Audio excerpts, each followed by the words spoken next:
का कि एक बार पांडवों ने अश्वमेध, एक बार आवर्त महोत्सव रखा और एक यज्ञ रखा। उस यज्ञ का नियम था, पहले जो यज्ञ होते थे उन यज्ञ का नियम था, यज्ञ में घंटा लगता था और यज्ञ की जैसी पूर्णाहुति होती थी तो यज्ञ का घंटा अपने आप बज जाता था, अपने आप बजता था, उसे बजाता कोई नहीं था, अपने आप बजता।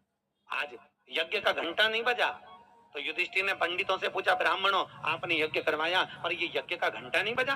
ब्राह्मणों ने कहा हमने तो यज्ञ अच्छा करवाया पर घंटा क्यों नहीं बजा, समझ में नहीं आया।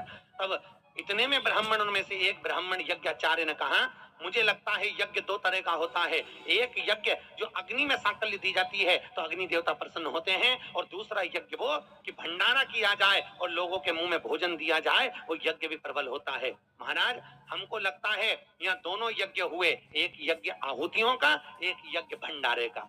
मुझे लगता है भंडारे में कोई भूखा रह गया है, कोई भूखा है।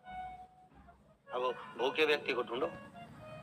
पांडव गए और पांडव जाकर जरा पता करो कि भूखा कौन है अपने नगर में, यज्ञ का घंटा बजेगा।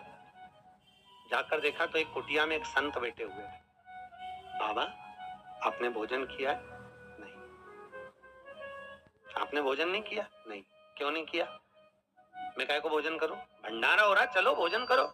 नहीं नहीं मैं नहीं करता। भंडारे में भोजन नहीं करोगे? नहीं। क्यों नहीं करोगे?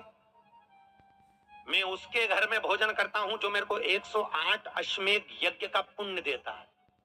पांडव मेरे को 108 अश्वमेध यज्ञ का पुण्य देते, मैं उनके यहाँ भोजन कर लूंगा। अब पांडवों ने सोचा अपनी जिंदगी में पहला तो अश्वमेध यज्ञ कर रहा है और 108 अश्वमेध यज्ञ तो हमने कभी जिंदगी में नहीं करे, तो हम इसको पुण्य कहां से दे बाबा को। पांडव चले गए। द्रौपदी ने पूछा कोई मिला? हाँ एक संत मिला है और 108 अश्वमेध यज्ञ का पुण्य मांग रहा है। द्रौपदी ने कहा चलो मैं लेके आती हूँ उस बाबा को। द्रौपदी गई, रथ लाया गया। द्रौपदी ने कहा रथ में बैठकर नहीं जाऊंगी, पैदल जाऊंगी। चप्पल लाई, द्रौपदी ने कहा नग्न पैर से जाऊंगी। नंगे पैर द्रौपदी उस संत के दरवाजे पर पहुंच गई। बाबा चलो हमारे यहाँ यज्ञ हुआ है, भंडारे का भोजन करना। बाबा कहते हैं द्रौपदी तुझे मालूम नहीं, मुझे 108 अश्वमेध यज्ञ का पुण्य दे दे, मैं तेरे यहाँ भोजन कर लूंगा। द्रौपदी ने कहा लो बाबा संकल्प छोड़ती हूँ और 108 अश्वमेध यज्ञ का पुण्य तुमको देती हूँ।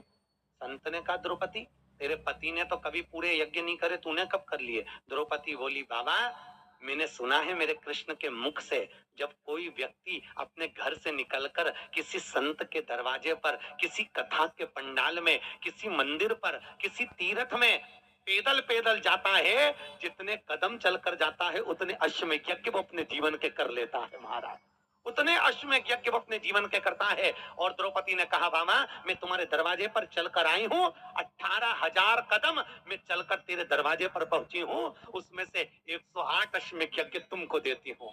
संत उठकर खड़ा हो गया, द्रौपदी के यहाँ गया, भोजन करा तो यज्ञ का घंटा बज गया महाराज।